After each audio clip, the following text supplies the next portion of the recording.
great thing about South Africa, once was a phrase, turned a world in one country. And in many ways, it does deliver on that promise. The ability to see wildlife in its natural habitats, up close and personal in a very authentic way, is very true. South Africa has a tremendous warmth to its people.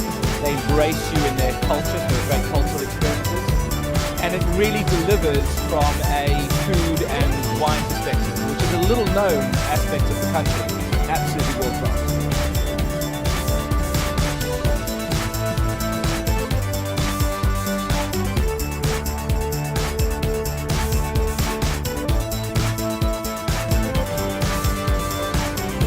What makes Argentina a special destination is that it's a big country.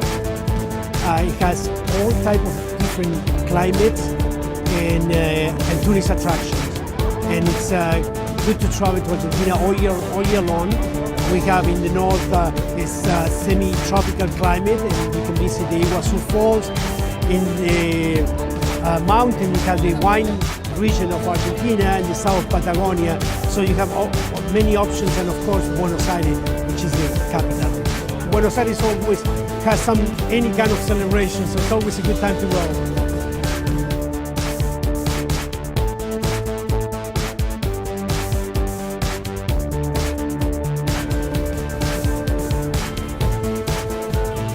More fun in the Philippines. Even the people, you can make friends with them, you can travel with them, and they can even invite you in their homes when you visit the country. So number one, the people. And the people, you are the third largest speaking nation in the world. And secondly, adventure. You can do a lot of activities in the Philippines, from surfing, diving, wakeboarding, whitewater rafting, to name it, we have it for adventure. And the beach also.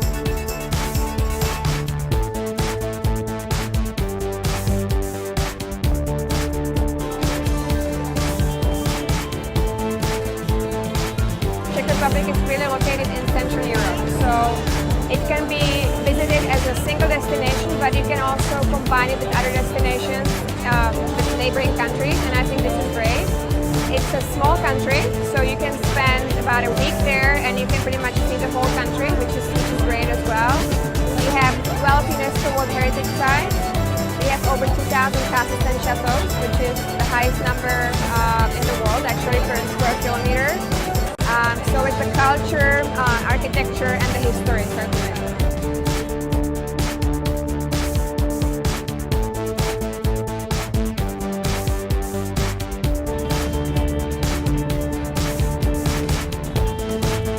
I think everybody sees these stunning, gorgeous pictures of overwater bungalows and lagoons, but honestly, most people even say those pictures do not do it justice. You are there and you pinch yourself, you cannot believe the shades of color. Each lagoon is clearer, more blue, more beautiful than the next, and it's really like no place on earth. I personally have been to 60 countries, and I can tell you that the beauty is unsurpassed.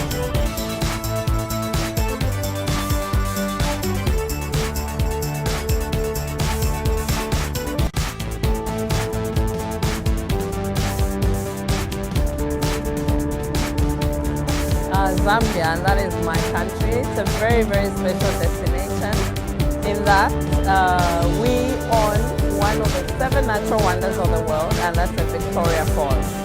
A number of people have that on their list and they are ticking their boxes, they want to come, and that's what makes Zambia very, very special.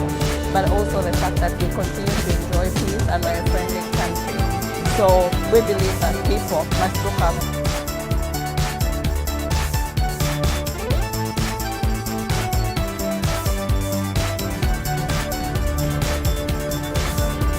There is the Holi Festival, the Festival of Colours. You can go skiing in India.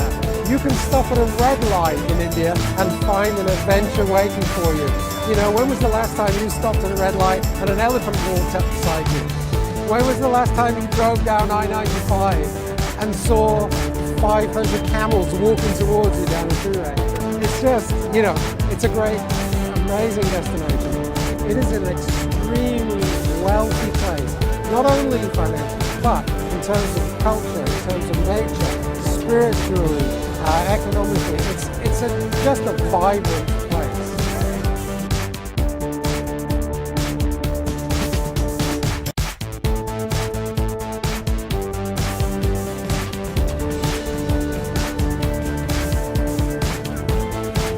We have almost 60,000 islands there, and we have also beautiful landscape, nature, beaches, we have culinary, specific culinary, and also beautiful culture. Experience in spa, also fashion, we have new fashion, and also surfing activity is very interesting in Indonesia.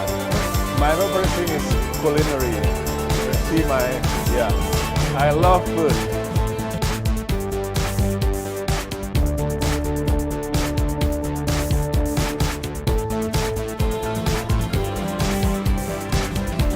When you go to Malta, you're definitely going to make a friend for life. You're definitely going to taste something that you've never tasted. We're located in the middle of the Mediterranean with many cultures around us and many influences. Malta is special because we have 7,000 years of history, meaning, we have temples that are older than the pyramids of Giza.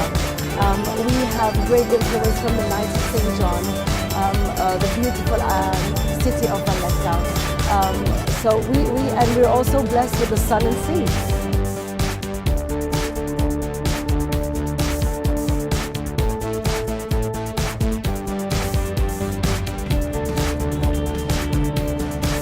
Croatia is special because it's uniquely positioned. You can both experience the authentic Mediterranean and Central European flavors. It's a small country, but such great diversity.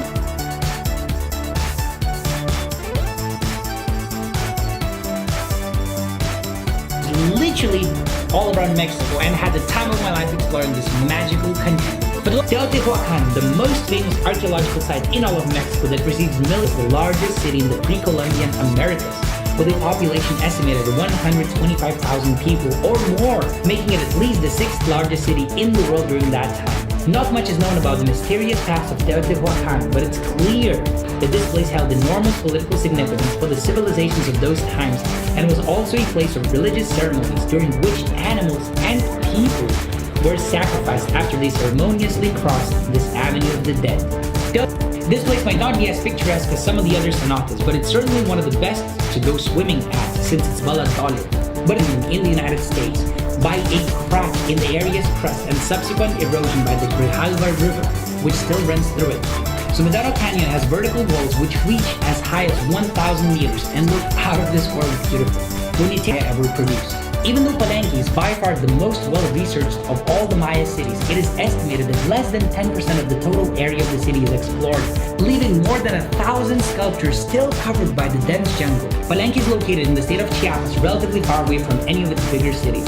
It's 200 meters deep and has been the source of legends and mystery for generations. According to legend, the crater has not only housed bandits and their treasures, but is also a place where witches can be sighted some nights and where UFOs tend to land from time to time. When he came in, the cenote had a traditional performance and was completely packed with people. We really did admire the views, but the place certainly didn't have that magical feeling you'd expect. But then, all of a sudden, it all changed. Almost everyone left, and we were there with just a few others which rise between 50 and 90 meters from the valley below and obviously look absolutely spectacular. At the top of Hierve el Agua, there are also a dozen or so waterfalls that you can jump in and swim, and they're much better than any infinity pool you've ever been to. Trust me. Hierve el Agua is located in the state of Oaxaca, 40 kilometers long, and is separated from the mainland by 10 kilometers of shallow lagoon that is home to flamingos, pelicans, and other rich bird life. Most of the people of Holbox still make their living fishing. The streets are made of white sand common of Caribbean islands, and there are very few cars as most people commute with golf carts or bicycles. In spite of the island's natural beauty, inaccessibility has left it relatively unspoiled by mass tourism, which will make you incredibly tired. The island has tons of gorgeous beaches, cheap massages, a town center with quite a few good restaurants and a great sunset point where you can also chill on a hammock. Holbox is really complicated to get to. If you have a car, you'll have to drive 140 kilometers away from Cancun to this tiny town called Chiquila. Then park the car there and hop on a ferry going to Holbox. The ferries run every 30 minutes or sometimes every 1 hour, depending on the part, situated in the mountains of Mexico. It was created by this eccentric English poet called Edward James, who wanted to build a Garden of Eden on Earth. By the time James died in 1984, he had spent over $5 million for the construction of Las Pozas and had built 36 surrealist-inspired concrete sculptures spread out over more than 20 acres of tropical jungle. Walking around Las Pozas, we somehow forgot we were on planet Earth. It felt more like Narnia or The Lord of the Rings. I don't know, I mean, look at this place. Las Pozas is located just outside of this beautiful mountain town, claimed to be the second deepest pit in Mexico and the largest known cave shaft in the world. Every evening, a large flock of birds circle the mouth of the cave, and about once each minute, a group of perhaps 50 breaks off and heads straight down towards the opening. When they cross the edge, the birds pull in their wings and free fall, extending their wings and pulling out of the dives when they reach the height of their nest. This is an absolutely incredible thing to experience. Trust me. For its turquoise water, Tamulte Waterfall is the result of two rivers merging, which create this magnificent 300-meter wide and over 100-meter high waterfall. Not only is it one of the largest, but certainly one of the most beautiful waterfalls Mexico has to offer.